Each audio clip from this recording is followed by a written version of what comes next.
You know, every night I go to bed telling myself tomorrow's a new day. And every morning I wake up saying, today I'll be happy. But somewhere between waking up and going to bed again, Mr. Sad and Lonely sneaks in and grabs me.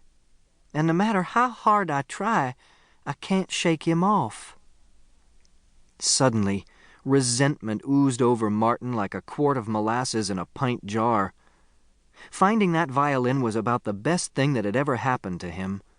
He had come here ready to share his good news with his closest friend, and there she sat in a red bathrobe crying for no good reason.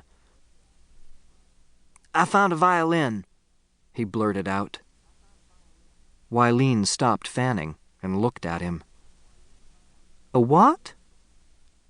"A violin." They stared at each other for a minute. The fan whirred soothingly back and forth.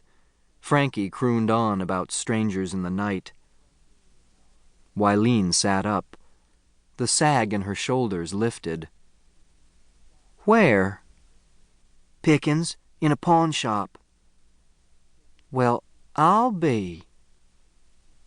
Funny, now that he had told her, Martin didn't know what to say next. "Well?" Wileen said, dipping her head slightly in anticipation. "Well?" Martin looked around the room.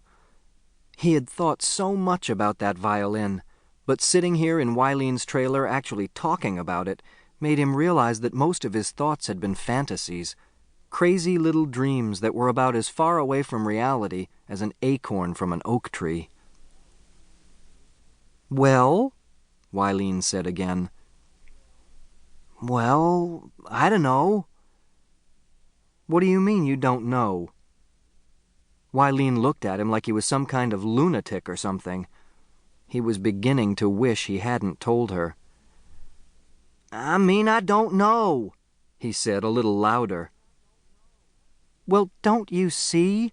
That's the perfect instrument for you, Martin." Wileen stood up. "I don't know why I never thought of it before. It's much better than the piano. It's small. It don't take up a bit of space. You could keep it right under your bed. And you can play all kinds of music on it. It's practically the sweetest sounding instrument there is.